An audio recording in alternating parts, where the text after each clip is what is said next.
Oi, gente! Sejam bem-vindos ao meu canal. Se você é novo por aqui, eu costumo falar sobre casos criminais reais nas quartas. E em alguns domingos eu falo sobre mitos e lendas enquanto eu maquio ou outras histórias. Então, se você gosta desse tipo de conteúdo, não se esqueça de se inscrever e deixar seu like, de preferência no comecinho do vídeo, porque isso me ajuda e muito. E se você tem uma sugestão de casos criminais, mitos, lendas ou basicamente qualquer tipo de história, é só comentar aqui embaixo que eu anoto tudo e tento trazer o mais rápido possível.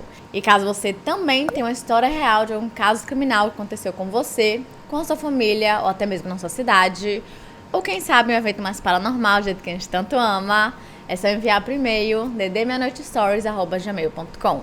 Porque quem sabe a sua história pode ser contada no nosso próximo episódio, ou depois da meia-noite. E do nada eu tô aqui aparecendo pra vocês em um vídeo, uma sexta-feira, um vídeo extra, segurando o pincel de maquiagem, não sei porquê. Porque temos atualização de um caso. E antes de começar aí o mini vídeo, né, de atualização, esse tipo de conteúdo de atualizações assim mais rápidas e recentes vai acontecer apenas para os membros. Então, se você ainda não é um membro, se inscreva.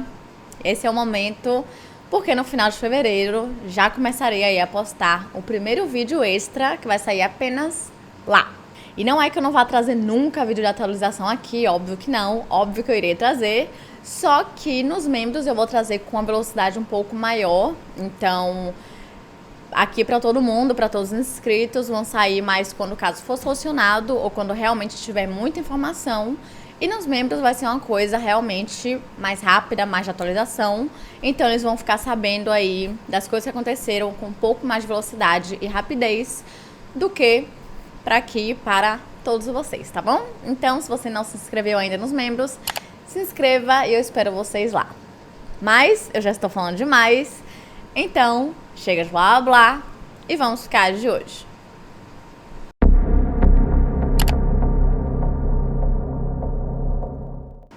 Tudo começou no dia 13 de fevereiro de 2013, quando Liberty German, de 14 anos de idade, e a sua melhor amiga, Abigail Williams, de 13, decidiram aproveitar o dia caminhando e tirando fotos pela Delphi Historic Trail, que ficava muito perto da Mona High Bridge, na cidade de Delphi.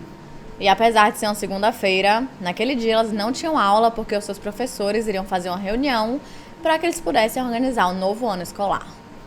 Então, elas foram deixadas na trilha, onde passaram o dia tirando fotos, fazendo vídeos e aproveitando o momento que elas tinham juntas. E mais tarde, o pai de Libby foi buscá-las e eles haviam combinado de que elas deveriam se encontrar com ele na entrada da ponte.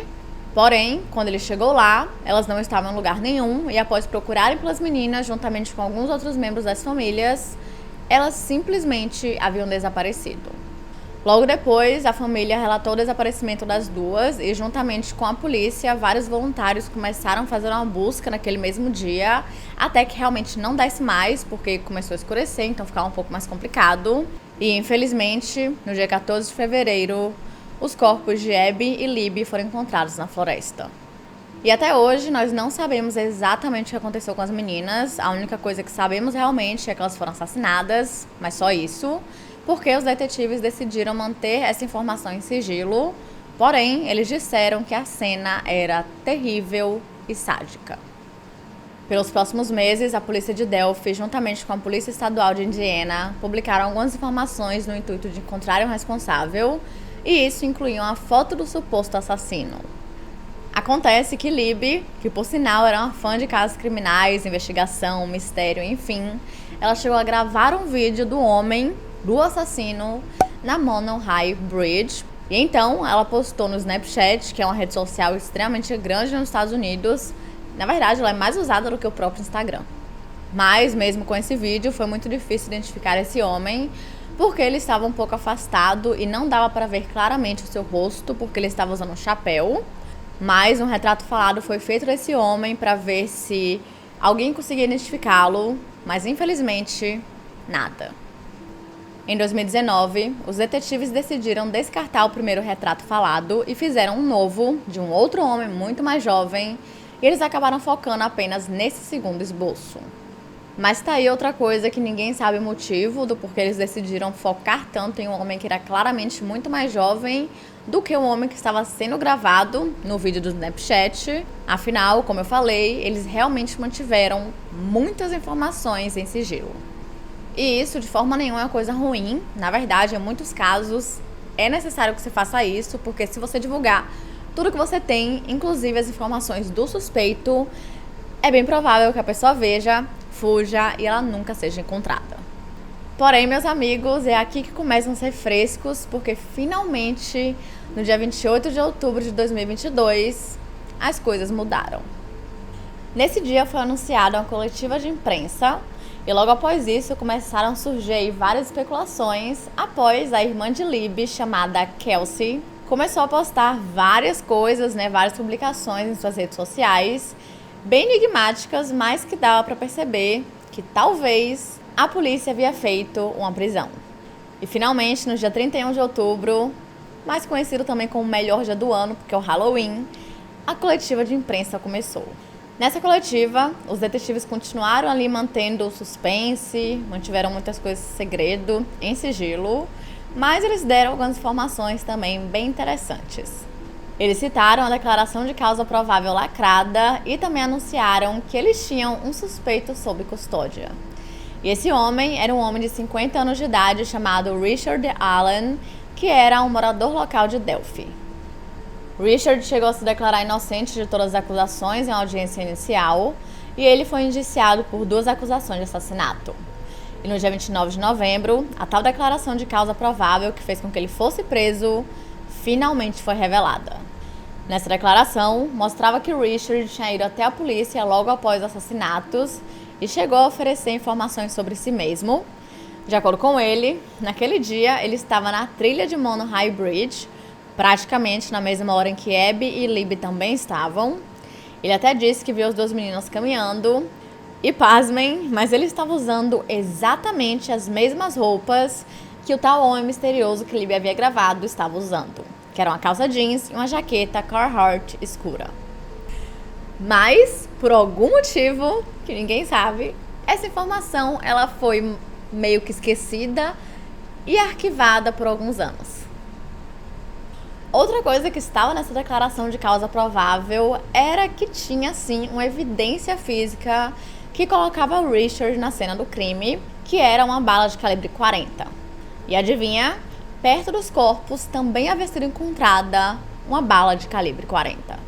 E isso meio que indica que talvez essa tenha sido a causa de morte das meninas, mas pode ter muita coisa a mais, então ainda não sabemos, mas talvez mais tarde tudo isso seja divulgado e a gente realmente saiba o que aconteceu com elas e, sinceramente, qual foi o motivo. Apesar de que não existe nenhum motivo plausível para isso. A arma em questão era uma pistola Sig Sauer de calibre 40 de modelo P226, que ele tinha desde 2001 e ainda estava em sua posse no momento de sua prisão. Depois disso, a casa de Richard foi toda vasculhada e foram apreendidas várias facas e a tal arma. Mas calma, tem mais. Também foi revelado que uma testemunha chegou a ver um homem exatamente com as mesmas características de Richard saindo do local da ponte por volta das 4 horas da tarde. E de acordo com essa pessoa, esse homem misterioso, provavelmente Richard, estava todo sujo de lama e sangue. Praticamente parecia como se ele tivesse acabado de sair de uma briga. Durante seu primeiro depoimento, Richard disse que ele ficou na Mono High Bridge por 2 horas, entre 1h30 e 3h30, que batia perfeitamente com o horário em que as meninas estavam lá, logo antes de desaparecerem. E eu não sei se vocês lembram, mas no primeiro vídeo, vou deixar linkado aí para vocês assistirem, caso vocês queiram saber os detalhes desse caso, caso você ainda não saiba. A polícia, bem no começo da investigação, eles falaram que estavam procurando por um veículo que tinha sido estacionado em um prédio bem perto do local. E parece que esse veículo tinha as exatas descrições do veículo que o Richard tinha na época e o próprio chegou a admitir que ele havia estacionado seu carro exatamente ali. Então, assim, era muita informação e com base nelas é bem óbvio que ele tinha que ter sido considerado como o principal suspeito do caso desde o começo das investigações. principalmente porque, de acordo com o próprio, ele era uma das poucas pessoas perto da cena do crime, no momento em que os assassinatos aconteceram, e que, além de bater com as descrições do suspeito, ele usava as mesmas roupas e dirigia o mesmo carro. Simplesmente não tem como ser apenas coincidência. Lembrando, assim, realmente, que tudo isso foi descoberto bem no começo das investigações e foi arquivado, então, complicado. E tudo isso só foi redescoberto quando um dos detetives do caso decidiu rever tudo para ver se eles haviam deixado passar alguma coisa. E quando eles viram esse arquivo, ele viu que claramente eles tinham ali o suspeito na frente deles esse tempo todo e que eles haviam cometido um enorme erro. E após uma investigação mais aprofundada sobre a vida de Richard, sobre ele, enfim, que infelizmente não temos essas informações ainda, mas eu espero que a gente tenha em breve, eles descobriram que tudo se encaixava. Mas apesar de ter um caso contra Richard e, ninguém mais ter sido preso em relação a esse caso até hoje, o promotor do condado de Carroll, chamado Nick McClelland, acredita que ele não tenha sido o único assassino e que, na verdade, ele tenha tido alguma ajuda no assassinato de Libby e Abby. E sim, temos o nome. Durante vários meses, os detetives estavam investigando e suspeitando muito de um homem chamado Keegan Kline, que, por sinal, estava conversando com as duas meninas sob uma identidade falsa, obviamente, que era Anthony Shots. Vários recursos foram utilizados para investigá-lo mais a fundo e ele chegou a ser preso por posse de pornografia infantil. Não era um cara muito legal. Mas, apesar disso, não existe evidências que realmente liguem ele ao caso dos assassinatos. Porém, foi descoberto que não só ele usava Anthony Shots. Na verdade, vários de seus amigos e conhecidos, enfim, também usavam para que eles pudessem conversar com meninas menores de idade. O que é extremamente nojento e repugnante, mas fica aí o alerta. E finalmente, no dia 13 de janeiro desse ano, 2023, Richard Allen teve a sua primeira audiência e o seu julgamento está marcado para o dia 23 de março. Aparentemente, existe uma quantidade absurda de evidências contra ele, e assim que o julgamento acabar, eu irei trazer um vídeo apenas focado nele e no resultado. Mas, apesar de ser um caso muito triste, eu fico muito feliz que finalmente alguém foi preso e que possivelmente, é muito difícil que ele não esteja envolvido, já que ele foi gravado no vídeo com as meninas e parece que uma delas chega a dizer arma, além de todas as outras coincidências, que são muitas coincidências para serem apenas coincidências. Então, tá muito próximo, de verdade, que esse caso seja solucionado, mas a gente não sabe se realmente o julgamento vai ser no dia 23 de março, porque essas coisas sempre atrasam, é impressionante. Então, pode ser que seja mais tarde, mas assim que tiver o julgamento, eu vou assistir ele todo, vou anotar tudo e trazer um vídeo bem detalhado falando sobre tudo isso. E se tudo der certo, a gente também vai saber um pouco mais sobre o passado de Richard Allen. Então, vamos manter aí nossas expectativas e esperanças bem altas, porque 80% do caso meio que já foi solucionado. E eu tô muito ansiosa para saber quais são essas várias evidências que eles têm contra Richard, porque, querendo ou não, coincidências não são evidências concretas e não podem ser utilizadas assim em julgamento para realmente condenar uma pessoa ou não. E é isso, gente. Esse foi o caso de hoje, ou melhor, a atualização de hoje. E não se esqueçam de se inscrever e deixar seu like, que é muito importante para a divulgação do canal. E também se inscreverem para se tornarem membros do canal, mais conhecidos como A Tropa. E se você tem uma sugestão de casos criminais, mitos, lendas ou basicamente qualquer tipo de história, é só comentar aqui embaixo que eu anoto tudo e tento trazer o mais rápido possível. E caso você também tenha uma história real de algum caso criminal que aconteceu com você, com a sua família ou na sua cidade, ou quem sabe um evento mais paranormal, do jeito que a gente tanto ama, é só enviar por e-mail ddmeanoitestories@gmail.com, porque quem sabe a sua história pode ser contada no nosso próximo episódio, depois da meia-noite. Então é isso, até semana que vem!